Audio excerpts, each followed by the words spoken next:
Hello, everybody. It's a lovely Sunday. Well, we don't know that yet because we record these not on Sundays, but welcome to Awesome Sunday Show. My name's Connor. I'm Pat, but it's Monday. Well, they're listening to this on Sunday, Patrick. All right, well, happy Sunday. Well, we're hoping you're having a good day. We have a nice episode for you. We're continuing our talk about DareDevil, the first season, the amazing first season. And that'll be our topic for the first part of the episode. In the second part of the episode, we'll let you know what we're talking about when we get there. But, Pat, so do you want to start off on episode 3 and what it's called? Yeah, it's called Into the Snowstorm. Rabbit in a Snowstorm. And I didn't get it at first, but it plays off at the end of the episode. First of all, let's just give a nice hello to Chris Oleski, our guest, just hanging out tonight. He's with us tonight. Chris, say hi. Oh, how we doing, everybody? I'm sitting here live with the crew. He's a beautiful man. He is indeed. All right, so episode 3 begins with it kind of begins like quaintly, like this dude John Healy's bald ginger walks into a bowling alley. He goes, "Can I play a few rounds?" Then you just see this one dude just like just bowling by himself. She goes, "No, sorry, he has like a special dude." He goes, "Okay." So then goes up to the guy. He goes, "Oh, can I play with you?" He goes, No, you can't touch my penis." But I would have said yes. And then he's like, "No." So then John Healy, out of nowhere, whips a gun out, goes to a flashback. "Oh, I promise this gun will never jam." What happens as soon as you pull the trigger? It jams. But that doesn't stop him. Then he gets a bowling ball, beats the fuck out of those guys. Just brutally murders them with a fucking bowling ball. Yeah, that's like, I don't know. Like, there's like I would never want to get murdered, but if I had to choose, that's not one of the ways I would want to go out. Yeah, no, the most blunt object you could ever think of, a bowling ball. I don't think getting my head caved in would be good at all. No. Yeah. Just give me a pill or something. Yeah. And turns out the guy that he killed was the owner of a taxi company that is a rival company of one of like Fisks' Evil Alliance, quote unquote, taxi company. So basically served as a hitman. It wasn't just like a random bowling rage, which would have been a lot funnier had they left it at that. Yeah, if it was just like at Ocean Lanes, like like you knocked my pin over. All right. So then later on, we're first introduced to Ben Urich, who is he plays a huge role in the show. Yes. And in the comics, and he does some prompting in the comics too. In the show, he works for the New York Bulletin, but in the comics, he works for the Daily Bugle. But unfortunately, Marvel does not have the rights to use that in the show. But yeah, that's a little disappointing thing. But maybe not. Well, actually, I was going to say, I'm going to take back what I was about to say because they would have spoiled the rest of the season. Yeah.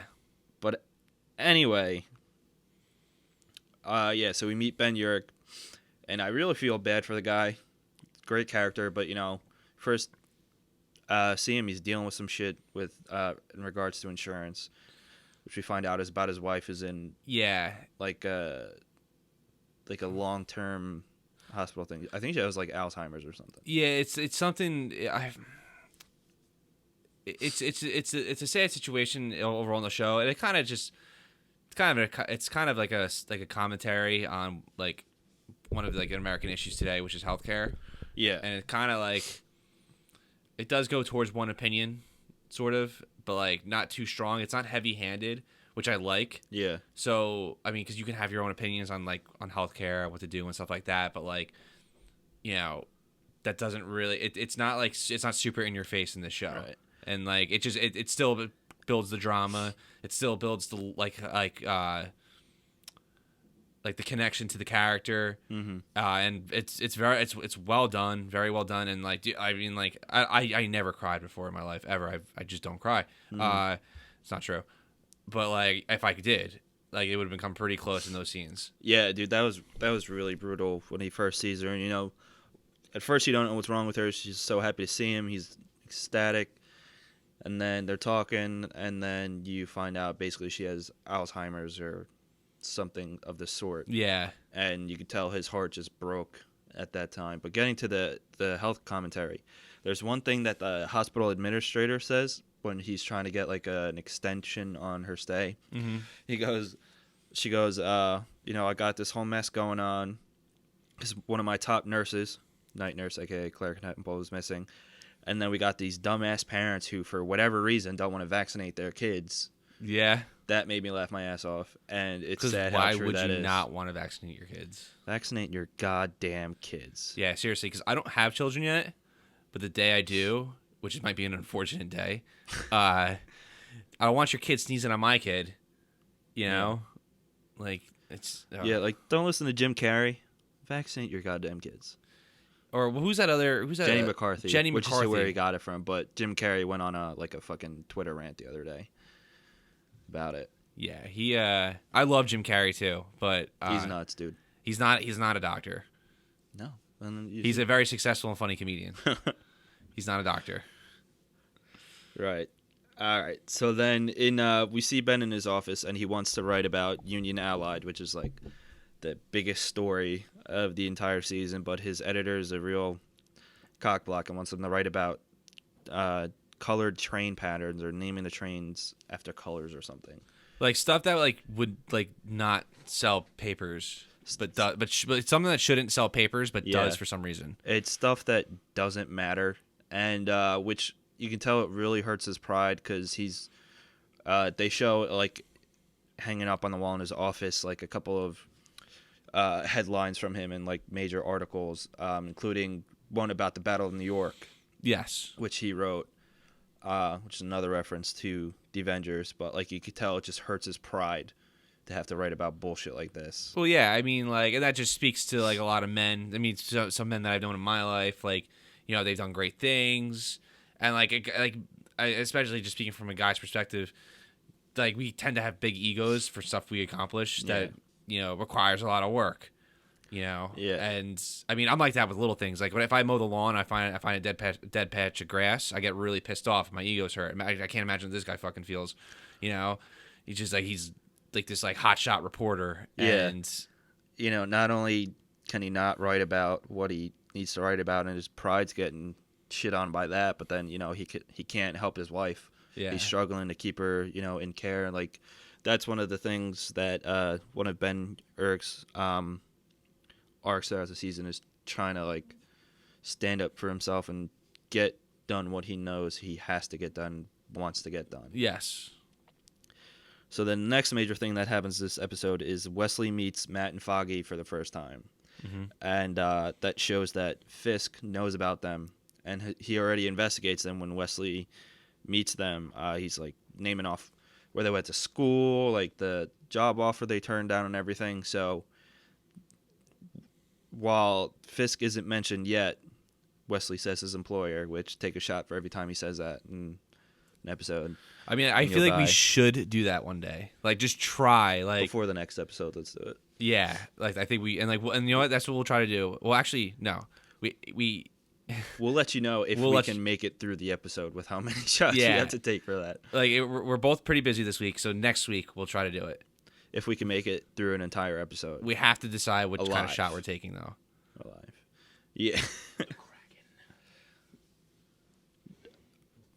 Our livers will not thank us.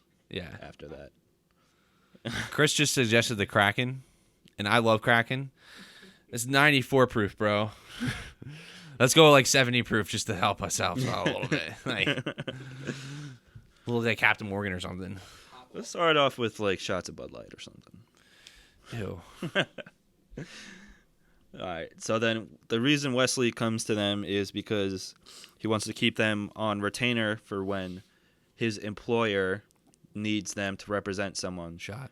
Which happens to be John Healy in this episode. So Foggy goes to meet Healy in lockup, and you can tell the entire time he's just so uncomfortable because Healy's just like, he's like, yeah, I killed that guy, whatever, no big deal. And Foggy's just like about to drop it. Then Matt, the Daredevil side of Matt, comes out. He's like, he could lead us, he could lead me to who I need to see. He was like starting shit. So Matt takes it, and Foggy's like, well, all right, fuck, I guess we're stuck with this then. But it's just so funny seeing him just so uncomfortable the entire time while Healy's just like sitting there with this like sinister smile on his face. Yeah. It's just it's a little like it's funny yet nerve-wracking. Like Yeah. like you laugh but you don't want to laugh. Yeah. Yeah. But it's just like another funny thing in an otherwise serious episode. So then Matt agrees to take the case while Foggy's reluctant to do it.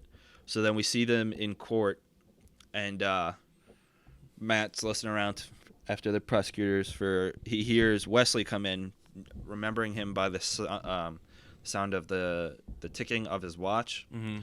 And then as soon as that happens, one of the jurors' hearts starts racing, and then, of course, we find out that Wesley, of course, has dirt on some juror, because why wouldn't No he? way. Yeah. Big surprise there. And then he ends up using random people to, like, carry out the blackmail, which, between sessions of the court, Matt finds out and confronts the guy, gives a whole, typical superhero, this is my city line, blah, blah, blah. Mm-hmm. So then they end up getting that juror dismissed from the case, and Matt's just like, all right, this is great. Then next time we see them in court, after Foggy does his spiel, Matt goes up and goes to give his. Stands in front of the jury for like a straight minute, just dead silent. And everybody's like, probably purposely making them feel uncomfortable, but he's listening to see if anybody else is like, Wesley has him by the balls or anything. But it was just funny seeing them up there, and even Healy's just like, what the fuck's going on? Yeah, they all nervous and stuff. But they probably gave him like some slack because he's a blind guy. So yeah, you don't want to be mean to the blind guy. Yeah, but it turns out this blind guy is more capable of anything than anybody that can see.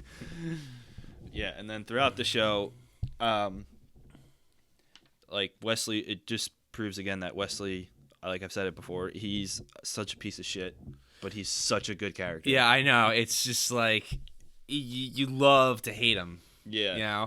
Real quick, the juror that Wesley had a grip on, it was like he had like a porno on her, right, or something like that. Yeah, like a sex tape from when she was young. Yeah, so it was like some early amateur porno or something like that. So like now she's like a mother and everything. So yeah, that's like super embarrassing, Yeah, I mean I can understand that. How he got that in his possession is beyond me, but well, I mean, Fisk has his ways, I guess. Yeah. And then I love we don't see Fisk directly yet, but after Wesley leaves the office for the first time, he gets in the car, talks right to Fisk, and then Fisk leaves in like a fucking caravan of Escalades, like as if he was the president or something. Yeah, he's got like 6. Guy's got a little bit of an ego, I think.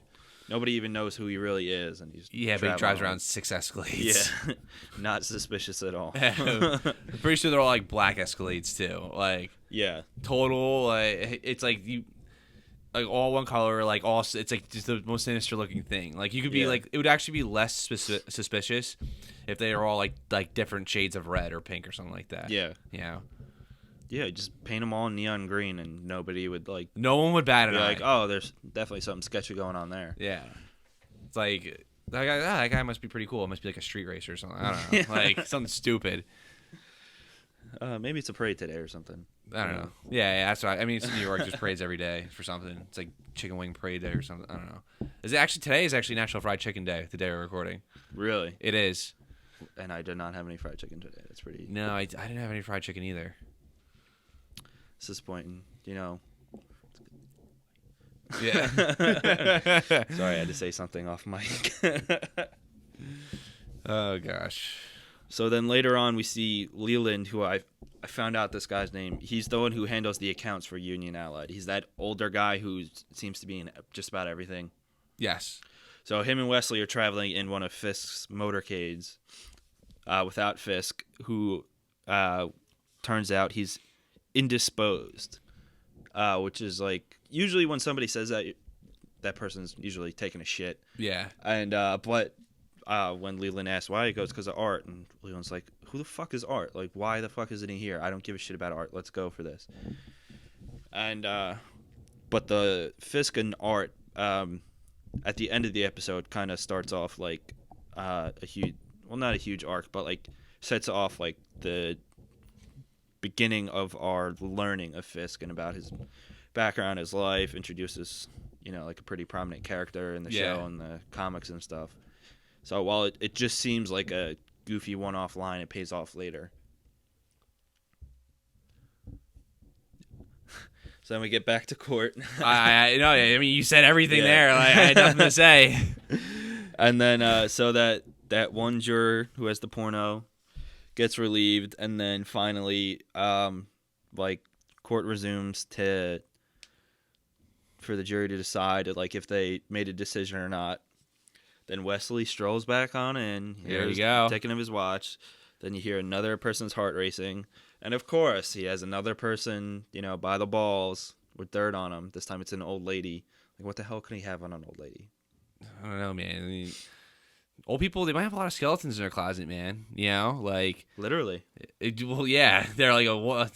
They're like, these are all my old friends.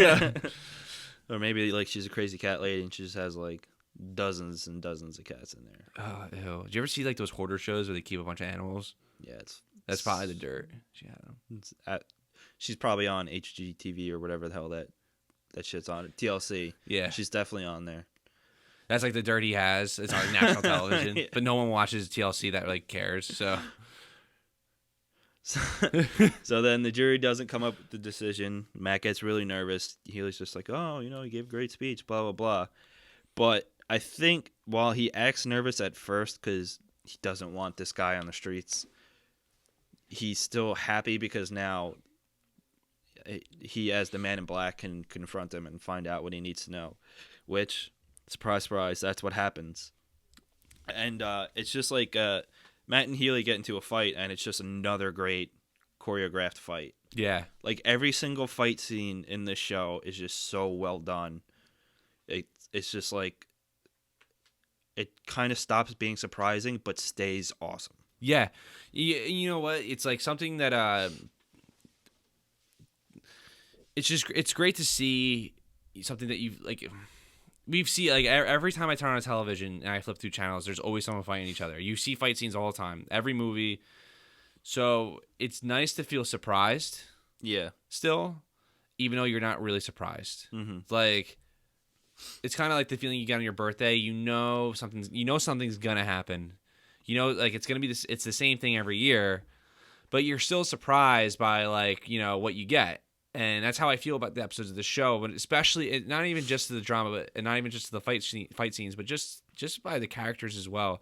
Like, it's stuff you've seen so, like, thousands of times. Yeah, it's really like and it's not a knock on the show. It's nothing really that new. No, it's just fight scenes are a dime a dozen. Every single show, even like comedies and romance and all that shit, all have a fight scene at some point. Yeah. But it's expertly done. For like a superhero thing, like, to have one great fight scene a season in some, like, superhero shows or movies is great. But to have every single episode, 12 episodes worth of just awesome fight scenes that just get better and better, it's really great to have. Yeah, and you know what? And, like, the story complements the action so well, and that's really what makes it such a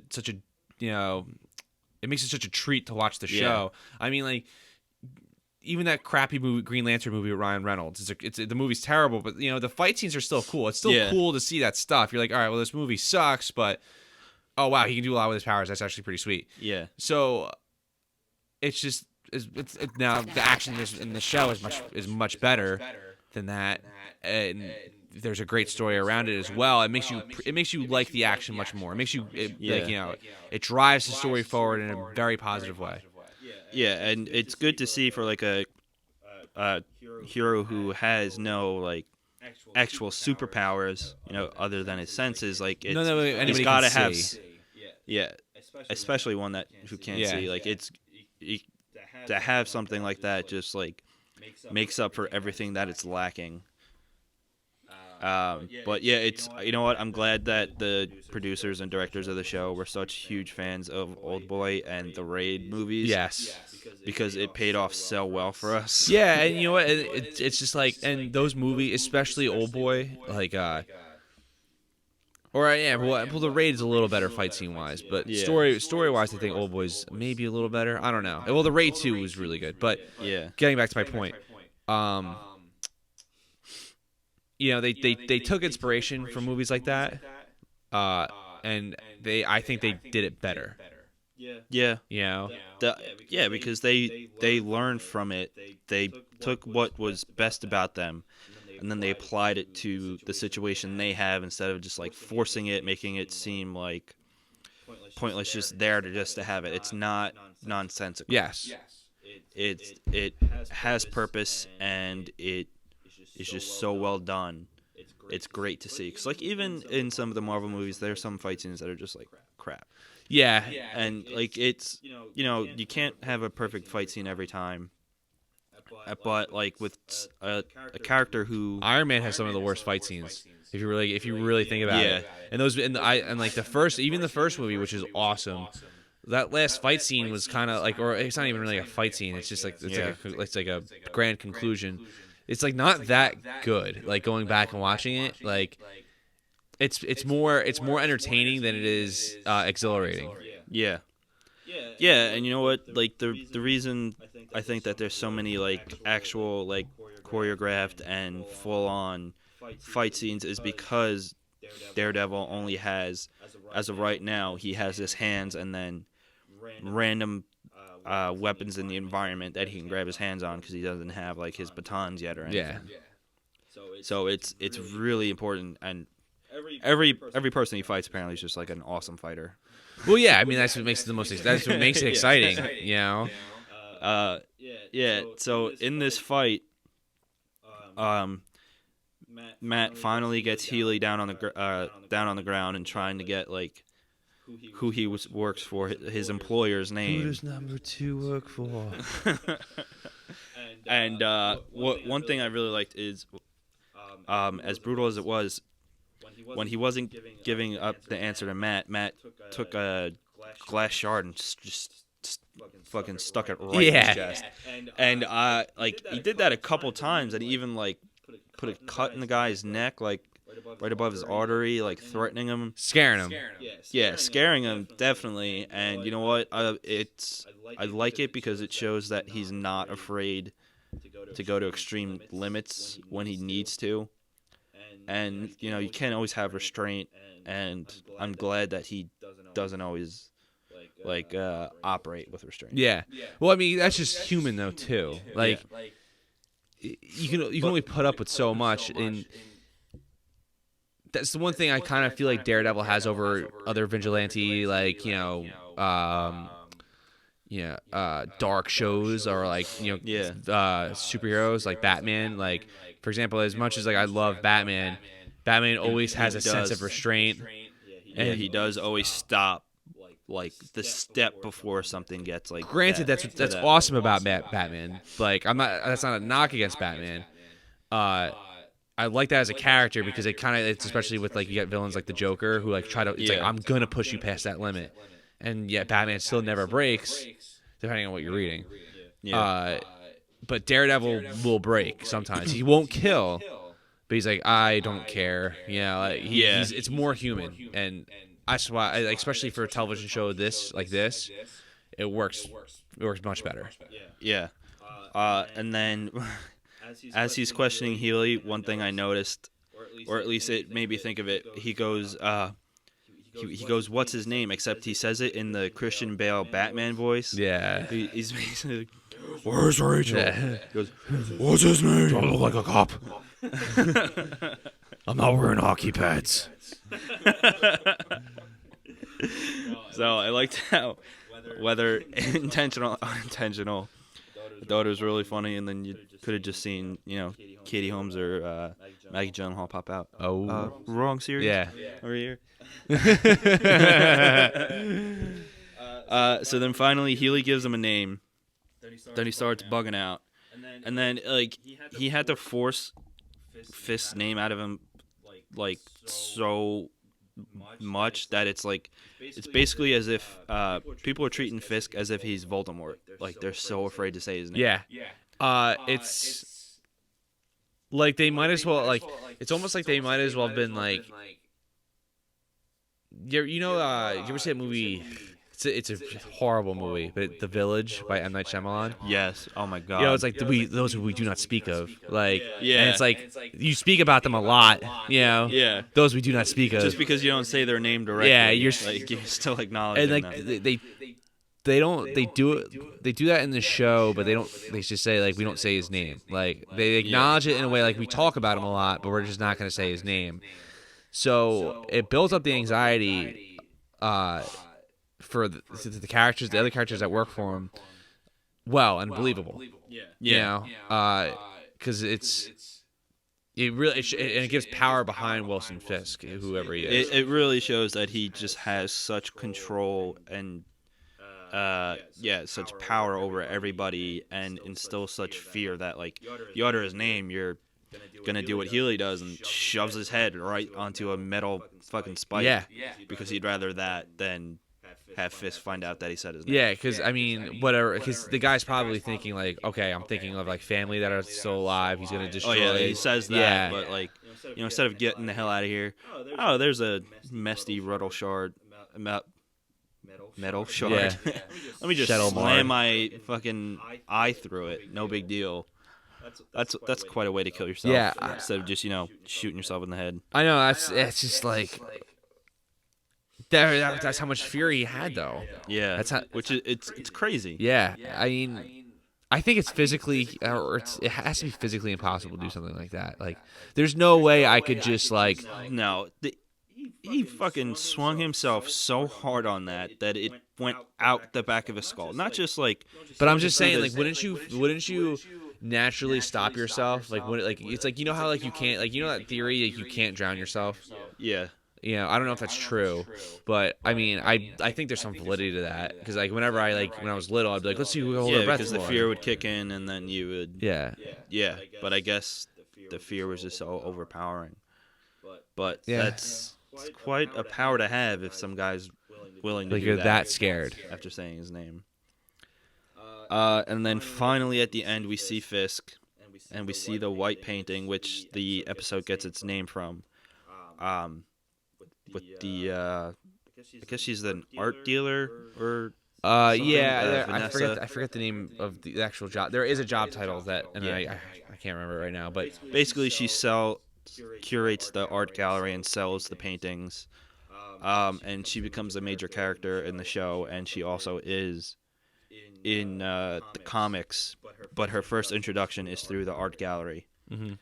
And the white painting we see, the title "Rabbit in a Snowstorm," she gives like a little, I don't know, blurb about like what happens when you see like when you ask kids to describe what's in the painting, and it's literally just like a giant white canvas, splattered with like different shades of white. It's very like abstract. Like it's one of those arts you normally look at and you're like, that's art, Yeah. But it's especially art that's selling for like $10 million or something. Yeah, you're like she tries to justify. Yeah, and I don't know. Like I've been to museums and like art galleries and stuff, and like sometimes I'll look at things and I'm like, I could have done that. Like I could have literally put paint at my nose and sneezed and like been like, this is art. What you got? I recommend going on the subreddit Delusional Artists. So you go to reddit.com. Oh my gosh. /r/delusional artists. You will laugh your ass off at. It's like the same type of shit. It's just a subreddit full of them, except like a million times worse than anything. Like it's ridiculous. And that's what this painting would remind me of, except it ends up being really important to Fisk and like what we know about him and his whole personality. Yeah. Which, for just a plain white painting, you wouldn't think that. Later on in the episodes, you find out how significant that painting really is. Yeah, and I don't even know if they say how much he paid for it, but definitely wasn't cheap, especially because he's trying to impress her. Well, yeah. I mean, she's pretty. Yeah, I mean, he probably doesn't get too many girls if nobody can find out his name. Yeah, seriously. Like, Unless that works in his favor. I don't know. That's not. It's like if you had like a Match.com account, it's like we like first name we don't, last name say his name. Like that's not creepy at all or anything. So the episode concludes with that, and then with that we're gonna take just a quick break. Yep.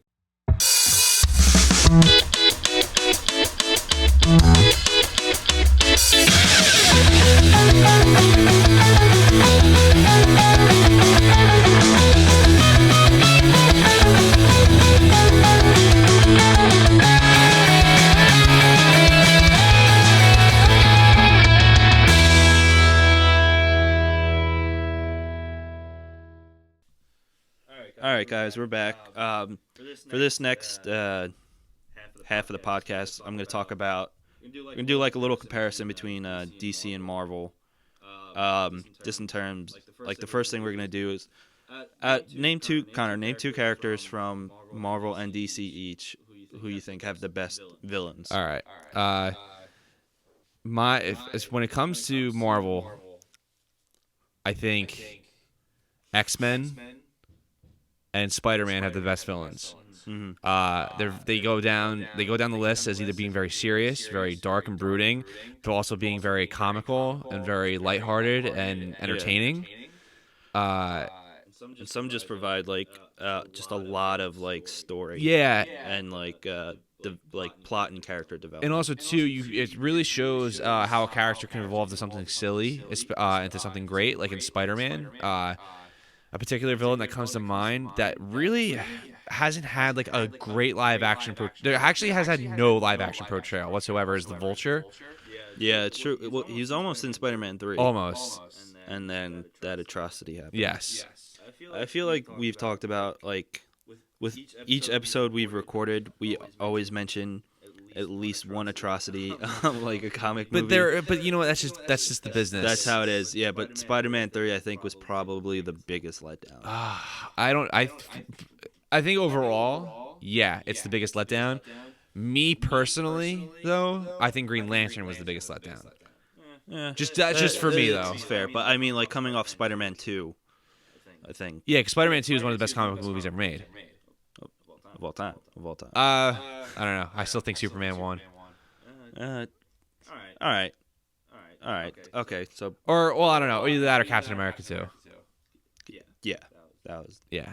Not only is that one of the best like Marvel movies, that's one of the best comic book movies. Yeah, I completely agree. Captain America: Winter Soldier. We can literally have like a 4-hour podcast on that movie alone.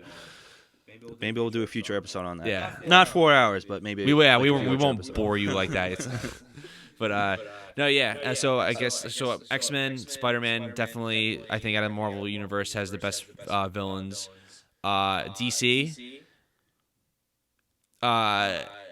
I mean, I know I gave you mine before, but I think I'm starting to change my mind a little bit. I originally said Batman and Flash. I think, and like I know this is gonna sound like kind of annoying because they're the two most popular, but I think Batman and Superman. Well, I mean, Batman without a doubt. He in all of comics has one of the best villains of all time. Like he has Joker, who in my opinion is the greatest comic book villain of all time. Yeah, no, that's definitely. So like Batman, I think for most people goes without saying. But Superman does have some. The thing with Superman is he does have some great villains, but I feel like the villains he has play while they're technically his. I feel like they do better like in terms of like stories with the Justice League. And I agree, just because a lot of Superman villains are more powerful than Superman, so it does require Justice League intervention. But I think just because, like, for example, like there are Superman villains can be psychological, and a lot of people don't realize that. Mm-hmm. What's his name? I can't think of it right now. It's in the Justice League episode for the Man Who Has Everything. He was created by Alan Moore. The villain's name is can't think. I really, it's bothering the hell out of me. And I just had it, and it's on the tip of my tongue. I'm gonna look it up right now for the man. Yeah. What are you doing at? Yeah, like, see, with, like, Superman's villains usually are more powerful than him, like Doomsday and Brainiac specifically. That's why while they are technically Superman's villains and they do exist or come into the DC universe because of Superman, I feel like they serve better as Justice League villains, especially Brainiac. Okay, so going back to what I said, the villain's name is Mogul. Oh, that's right. And like Superman, it's an example of Superman in a psychological villain state. I'm so pissed I just couldn't remember the name right away. So I'm sorry that's annoying for listeners. But Mongol, there's a story in Justice League Unlimited, and it's originally it was adapted from a comic book. And this is why I think Superman kind of gets crap that he doesn't deserve. Yeah. For as far as like, oh, he's just like, he's a Boy Scout, blah blah blah. Like, he's not interesting. Yeah, Superman can be very uninteresting, but Superman, I think about it. The guy's an alien on a planet. He's like the last of his species. Like, it's very it's almost you're alone without really being ever alone, and like that might be hard for people to understand. So like in the comic book story for the man who has everything, it's Superman's birthday, and Batman and Wonder Woman and Robin come to give him a gift. Yeah. Well, the comic in the episode, Robin's not in it, but in the comic, Robin's in it. And so Superman's infected with this like extraterrestrial plant that makes all his dreams come true. And his dream is he's on Krypton with a wife and kids living a normal life. Like he doesn't have any powers, and that's all he's ever wanted. So psychologically, like, and Batman can relate to Superman. That's why Batman and Superman are great friends in the comics, because they can relate. They both lead lives that they actually would give up anything for a normal life. Yeah. So that's why I think Superman gets a lot of crap. And there's other villains like that. There's like Brainiac can get into it psychologically. Then like also too, there's the physical villains like Doomsday. Yeah, and villains on that stature that are. That's why I think Superman has a great villains gallery. Does, along with Batman. That's why I think and then, your hero is only as great as your villain. Yeah. And that's why I think Superman and Batman are probably the most popular. Yeah. Oh, yeah. Batman definitely benefits from like an awesome Lobo too. Lobo is a great villain. Yeah, Lobo is awesome. Like, I think Batman's kind of spoiled with the amount of great villains he has. Just think about it. He has Joker, my opinion, the greatest of all time. He's got Ra's al Ghul, Bane, Scarecrow. Yeah, Batman's villains are definitely better. Two-Face. Yeah. I think they're between DC and Marvel. I think he does have the best. Yeah, just because they go from physical to psychological, and they go from like really intense and dark to just completely ridiculous. Yeah. And that's like same could really go for Superman. There's Toyman. Toyman is him in Justice League Unlimited is just so funny. But just to see that's him. that's not the real. And the thing about the Justice League show, or just that universe in general, that DC animated universe, from like a lot of the villains aren't originated like that's not how their comics originated. And like Toyman, doesn't look like that in the comics. He's actually he's an actual guy that builds like destructive toys. Right. He's not like a toy himself. Brainiac is actually like he's like a bionic and computer, whereas like in Justice League he's like a full computer. Like he's like. Mm-hmm. But to be honest though, I think the Brainiac from that TV show is better than Brainiac from the comics. Without a doubt. That's just my opinion. They did him like great justice. Yeah, because it's just like, especially like from the Super Friends TV show, you see that Brainiac. Oh my god. Which that show is great. I don't care what anybody says. Yeah, for different reasons. Yeah. But yeah, so Superman Superman does have those villains, and people just don't remember them. Yeah, or they just choose not to bring them up.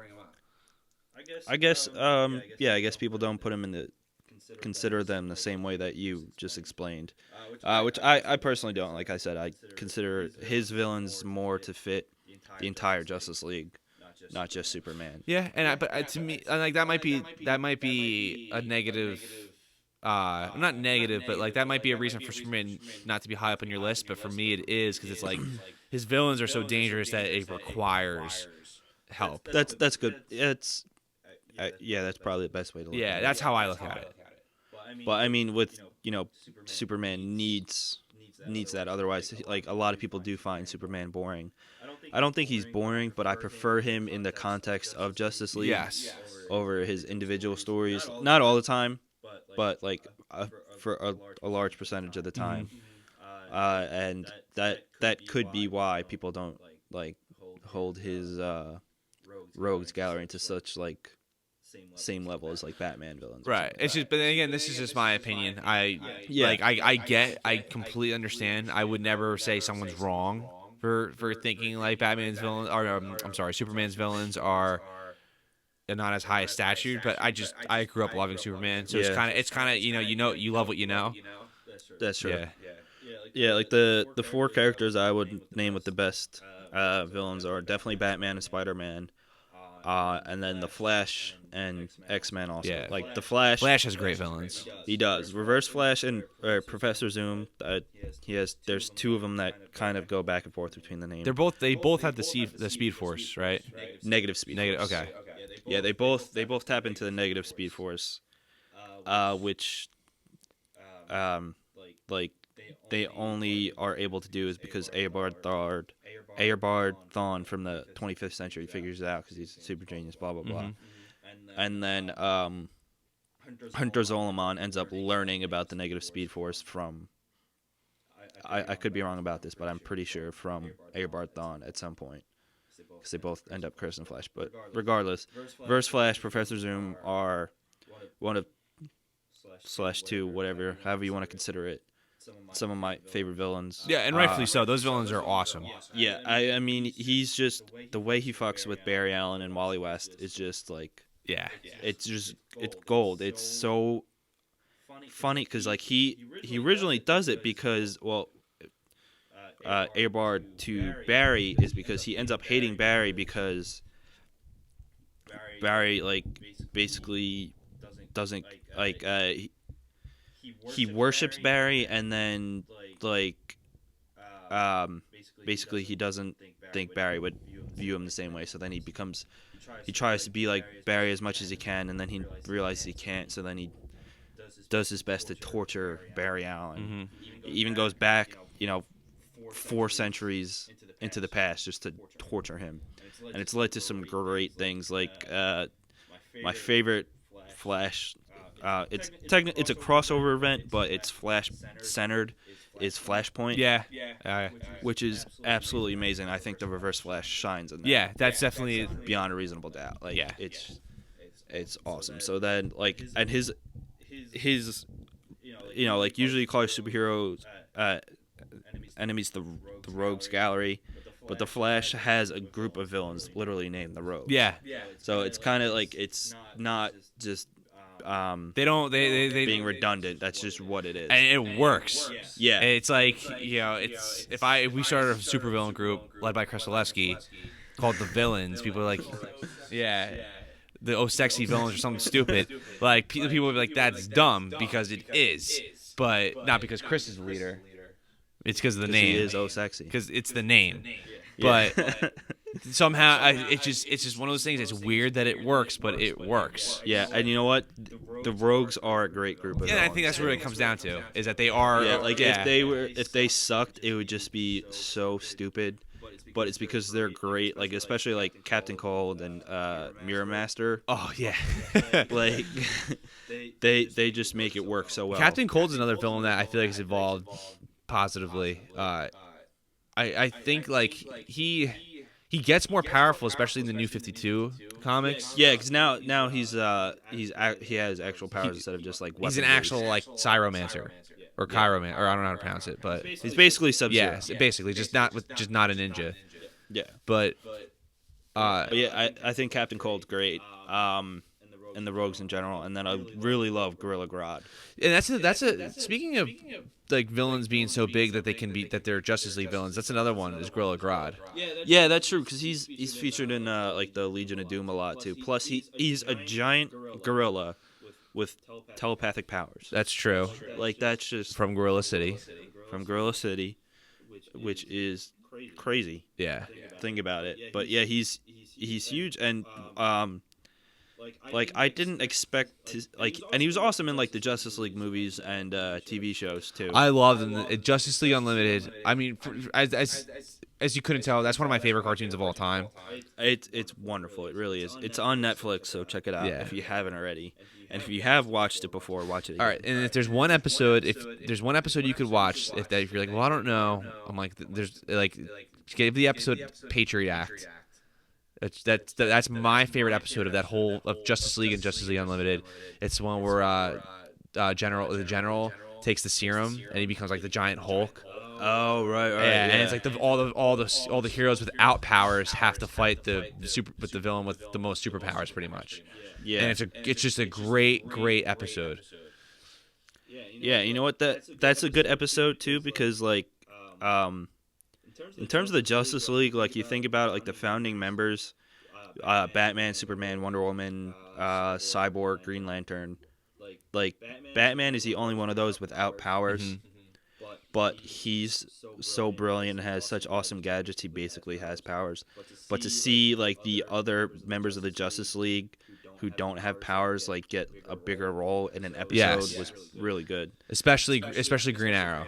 Especially Green Arrow. I never and get Shining Knight, who is awesome. He is, and you know what? You barely ever see him. And he's a hero I want to give a shout out to, because there's not a lot of people like him. He's kind of like what he's what Thor should be like, cool in a cool factor. Like Thor's way more popular because he's in the Avengers, but Shining Knight is like cool. Like I don't know. I just like if in that episode, if I had to be any one of those heroes, I would want to be Shining Knight, just because it's not a bad choice. Yeah. So if you don't know who Shining Knight is, that's fine. Just Wikipedia him, and you can read all about him. And then the XMen. I mean, their biggest villain goes without saying. It's Magneto. Consistency-wise, yes, Magneto. But Magneto also becomes a part of the X-Men later on too. Yeah, he goes from villain to anti-hero basically. Right. Like pretty often. Like in Avengers vs. X-Men, Magneto was actually a part of the X-Men, but in that defense though, there was not the mutant population was endangered. So it's kind of like if you saw X-Men Days of Future Past, the movie. It's kind of like they bind together because of out of necessity, which is kind of what happens in that story arc. So I don't know if I could give that a pass. I might have just thought that I might have said that before I put some validity to the thought, you know. But I still think Apocalypse is probably one of the biggest villains. Yeah, that was like the second one I was gonna name, and you know he's only gonna get more popular, especially because of X-Men: Age of Apocalypse, which comes out next year. Yeah, but he is just a mammoth. Yeah, like he's a badass. Well, he was the first mutant, or he was like the first known mutant. Yeah. He was born in Egypt. Yeah, he's born in Egypt, and was he created by like the old gods or something like that, or was he born a mutant? He was born a mutant. I think the mythology behind that is they thought he was born from the gods. Okay. But he's been around for 5,000 years. Yeah, and he is incredibly powerful. Yeah, like he's got energy manipulation, like healing factor, like size manipulation, and stuff like that. Like just he's overall. But he only gets more powerful after he gets that armor. Yeah. Which, if you watch the end of Days of Future Past, the blue figure that's moving the pyramid and stuff, that's Apocalypse. But that's before he becomes like insanely powerful. I can't wait to see what the Four Horsemen look like in that movie. I'm really looking forward to it. I think it's going to be great. All right, so next let's do Avengers versus the Justice League. What do you think is the better team members-wise? All right, team member-wise, hero, Avengers. Mm-hmm. I just because I do, like, I love Marvel, I love DC. I really do. I just tend to like. I tend to appreciate Marvel a little more, and I just love the Marvel heroes, and almost every Marvel hero has been in the Avengers. But when it comes to the core team, and not movie wise but comic book wise, a lot of the X-Men were originally Avengers or became part of the Avengers when like the X-Men would disband or if they were they would leave. Like a lot of people don't realize that Wolverine is actually more prominent as an Avenger than he is an X-Men. Yeah. So I really would have to say Avengers over Justice League, and I love Justice League. I'm just saying, like I love both of those teams, but definitely Avengers is definitely the child that I would love more. Right. All right, that's fair enough. It's kind of hard for me to pick because, like they both have some of my favorite villains from both heroes on both sides of like the universe. Like Flash, Batman are my top two DC, and then like I love Iron Man, love SpiderMan, even though technically he's not in the Avengers in the cinematic universe yet. Right, not yet. But like in the comics, like and like the Avengers team, it does change often, kind of, which I like, but like the Justice League, it just keeps getting bigger and bigger and bigger. No like one leaves the Justice League. No one leaves. Like in some episodes of the Justice League and then Justice League Unlimited, there's like hundreds of members that they show. Like they don't acknowledge them, but they'll show them in certain events. But that's the thing though. That's why I also like Avengers more, just because like they will ignore major characters to give the minor ones a bigger shine. And not saying Justice League doesn't do that either, but Avengers is just like, there are literally times where like there's Avengers story arcs that don't involve Captain America, Thor, Iron Man. And you know what? I think that also benefits from the Avengers having so many like offshoot teams, basically. Yeah, there's Avengers West. Yeah, like Avengers Dark. Or no, that's Justice League. No, yeah, there's there's like New Avengers, Young Avengers. There's basically, and then like the Shield offshoot. They have more subsets compared to Justice League, where it's like Justice League of America, Justice League Europe. Well, there's also the Justice League of America is kind of like the comparison one to the Avengers that Shield creates, because Justice League of America is run by the government. True. Yeah. Whereas like there's the Justice League, which is kind of like worldwide. Yeah, like the Watchtower. Yeah. Amanda Waller, I think, runs in the new. I know in the new 52, Amanda Waller runs the Justice League of America. Mm-hmm. But, yeah. So there's. I mean, you can really compare both of them. Yeah. Which team do you think has better arcs? Okay. Arc or like better story arcs. Yeah. Or do you feel that you have more favorite arcs from one team versus the other? Yeah, just because. All right, this is gonna require just a little about myself. I'm a history major, so one thing and one of my favorite things about history is people's how people reacted or how people viewed things back then in a certain manner that is obviously different from now. Back in the 1950s. We had the Cold War, and there was the Red Scare, which is one of the reasons why I went to the Vietnam War, is because we were scared of a pissant little country becoming communist, which now seems stupid. But at a time, it was really scary. People like your next door neighbor a communist, and people like really thought that. So a really good story arc in the Avengers is the Kree-Skull War, and a lot of the Avengers don't know if other Avengers are Kree aliens, because they look like humans. And Captain Marvel, the male version is the Kree. There's also people are just scared of like who's who, and it's like it's really good. I have the comic in my room somewhere.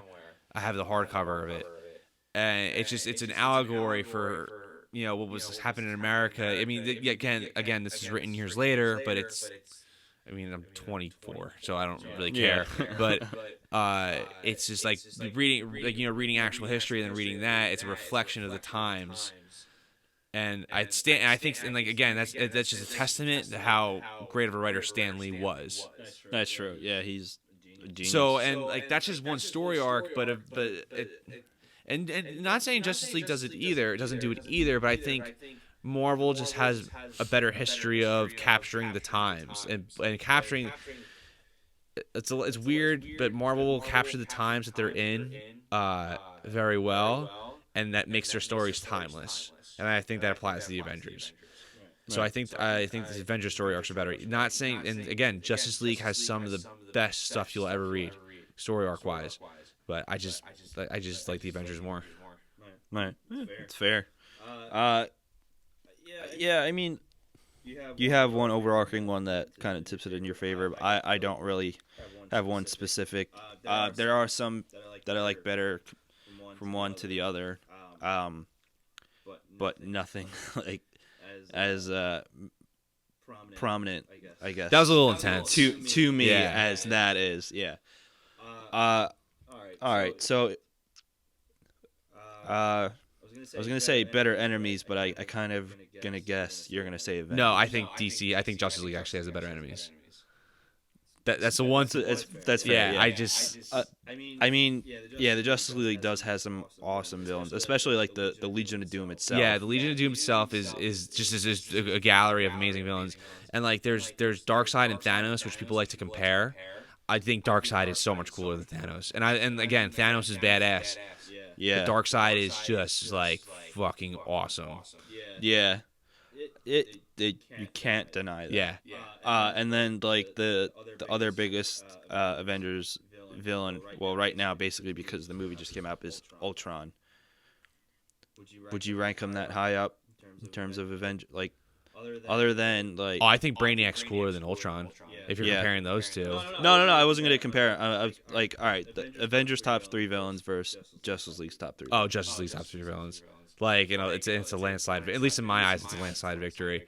Yeah. I think, and that's the one thing. Like I said, I'm a Marvel guy mostly, and I still love DC, but you just can't deny. And I think other Marvel fans would agree that the DC villains gallery, the rogue gallery of DC, whatever you want to call it, is so much better.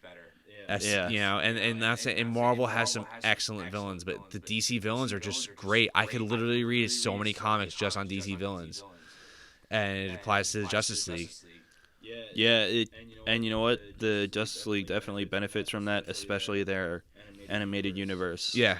They get to use basically every villain they want to its like their best capacity in them. Yes. And so like if you love Justice League villains, watch the show. Definitely watch the animated movies. They're like the Justice League Doom Is so good. It's one of the best comic book movies you'll ever see, live action or not.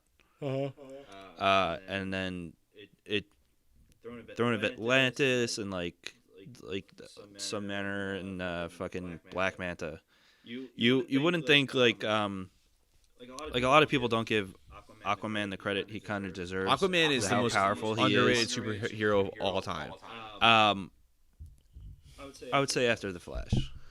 I think the Flash in certain ways. I think over the years, though, the appreciation for Flash has grown exponentially. Yeah, now I think that now he's getting the credit he deserves. Yeah, I think Jason Momoa. That's his last name, right? The guy who's going to play Aquaman. Yeah, he was in now. Game of Thrones. Yeah, I think he's going to change people's perceptions of. Yeah, and I hope that, and because the comics should have done it, and and I'm not saying the comics did a bad job. They did. There's been excellent Aquaman comics, especially in the past 10 years. But again, no one really comics aren't as the comic book heroes are much bigger than comic book themselves.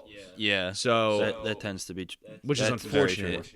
But Aquaman is essentially Superman underwater. Yeah. With just certain things, but he's incredibly strong. He's the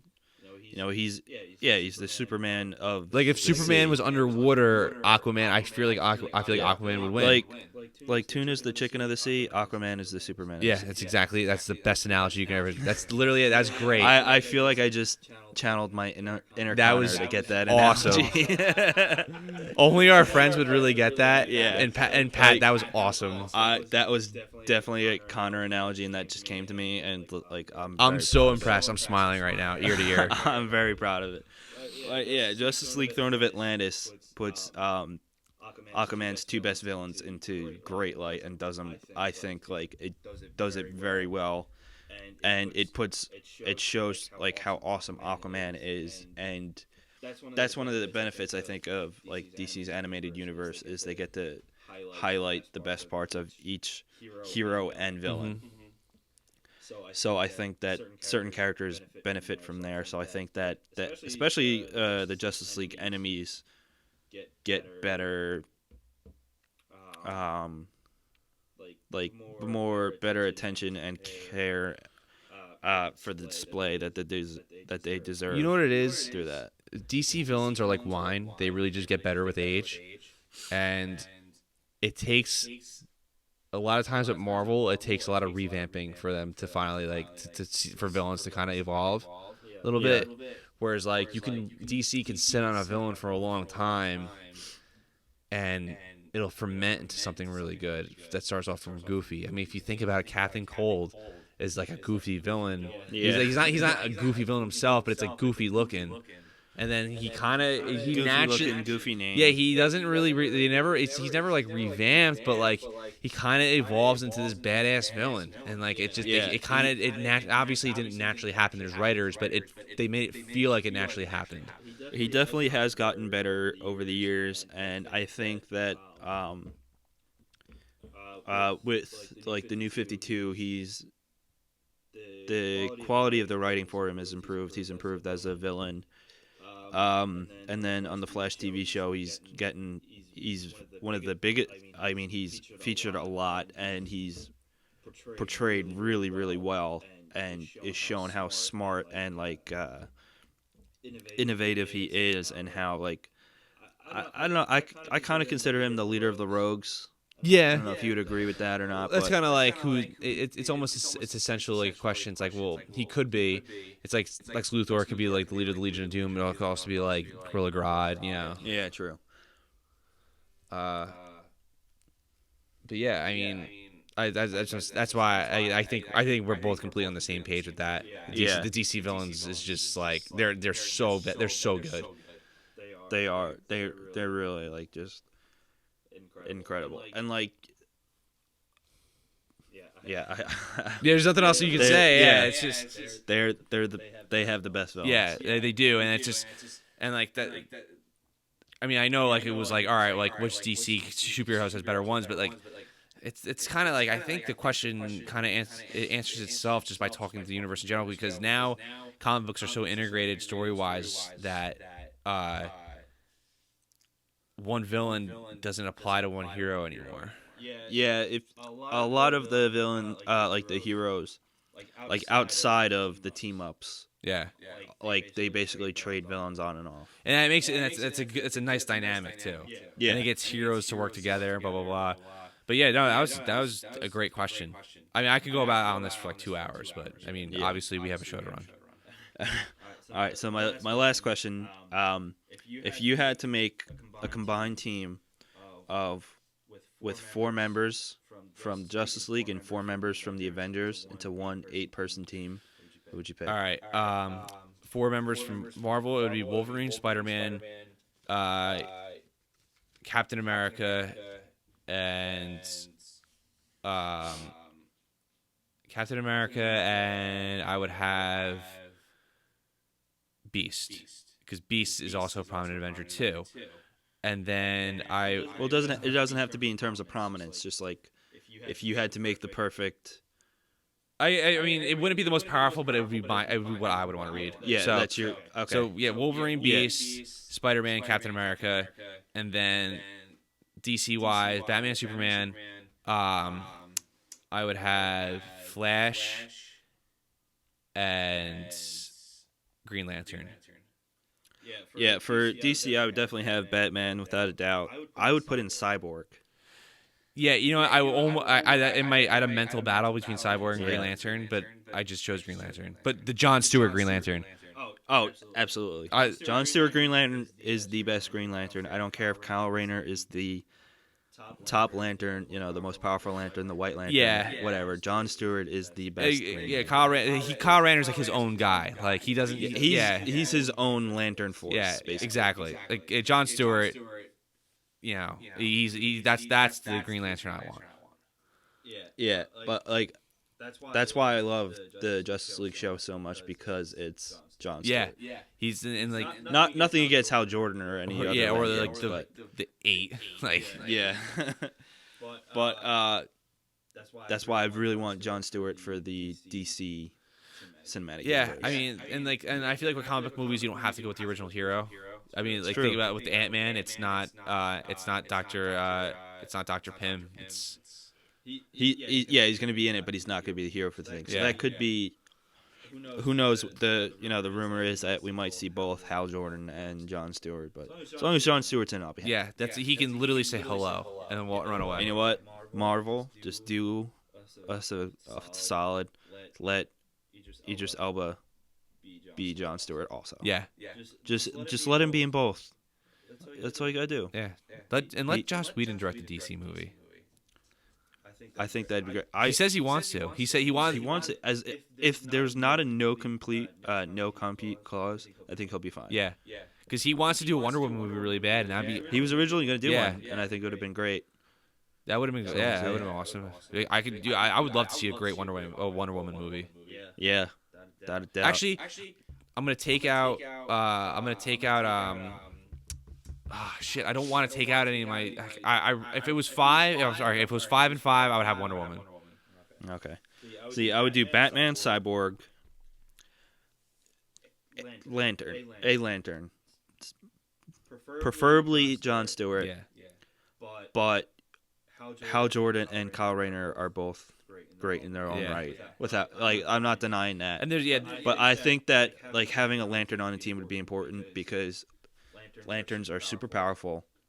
And think about if some serious say Legion of Doom, Darkseid, and Brainiac all decide to attack at once, they can call upon the Lantern Corps for assistance. And I think that's another huge thing that they bring. And you also too you need a backup for space travel just in case technology fails you in some sort of way.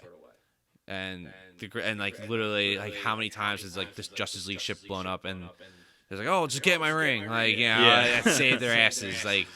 You need a Green Lantern. It's like the insurance policy of the Justice League.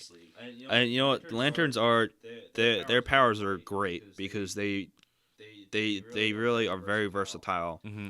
And the constructs they can come up with just themselves are just can be extremely useful in just about any situation. Yeah.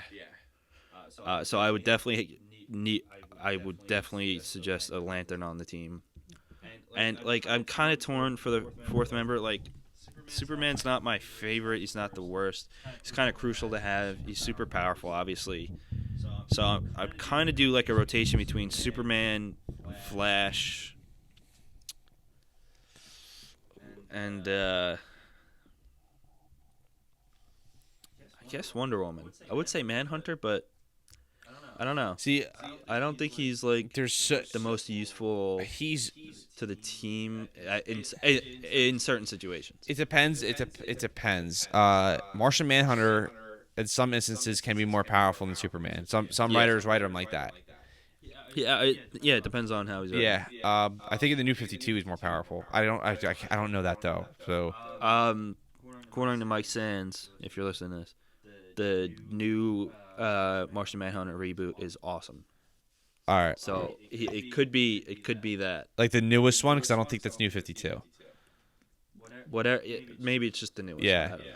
But no, I mean Mike Sands he's good with recommendations like that. I'll take his word for it. And then for Marvel, I would definitely have Cap. Beast is a good choice, but I'd probably go with if we're doing mutants, Scarlet Witch. Yeah. Probably Iron Man, not just because of his suits, but he to have another genius on the team. Just imagine Iron Man and Batman working together. You see, I that would be cool, but Iron Man's suit is more powerful than Batman's utility stuff. Well, yeah, that's why. And it's just it's you're comparing the two. It's like No, it's just having them work together intellect. Right? Yeah. And think about like the cool gadgets Tony Stark can make Batman. Yeah. Like imagine having Stark Industries and Wayne Enterprises make shit together.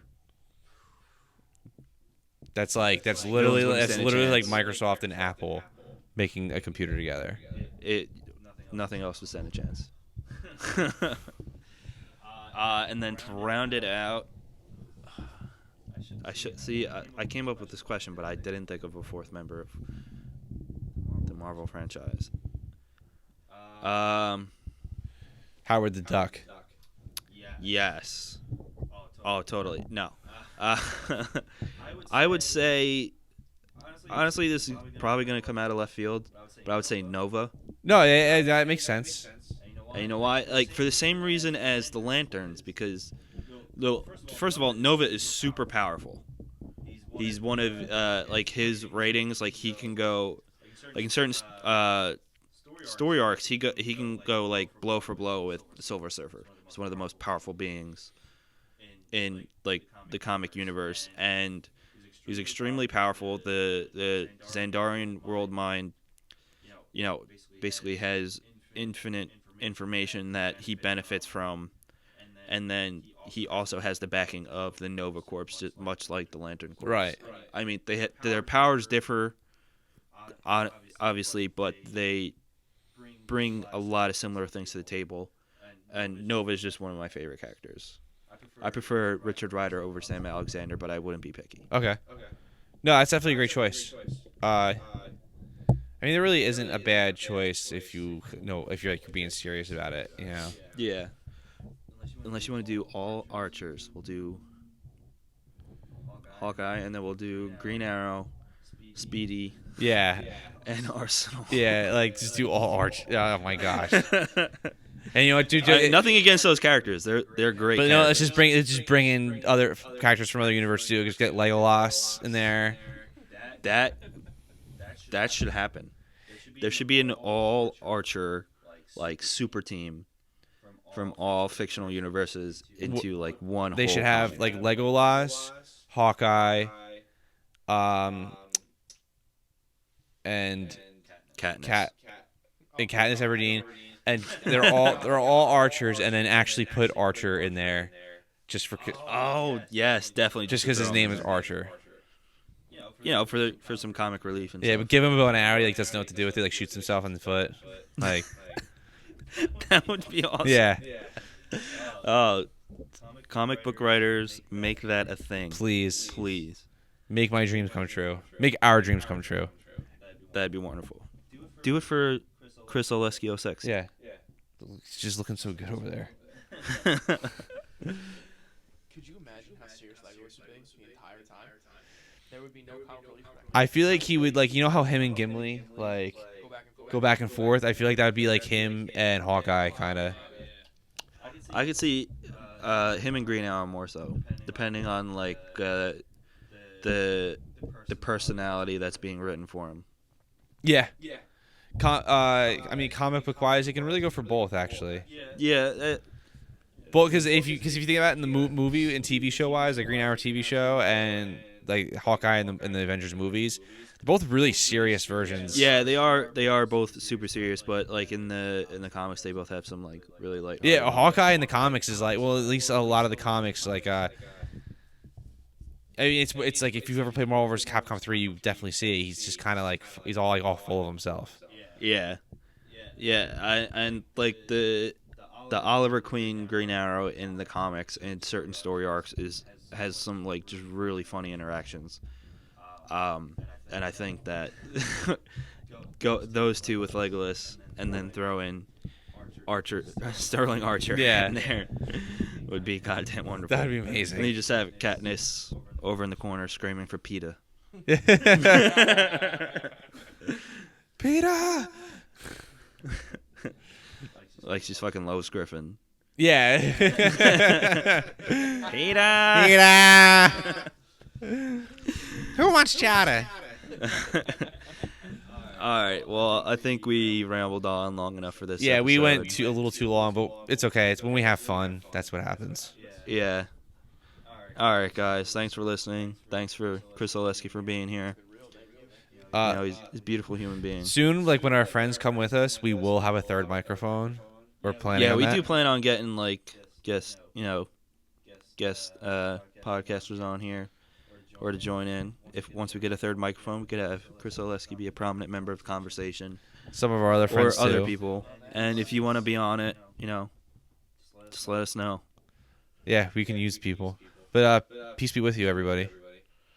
All right, later, guys.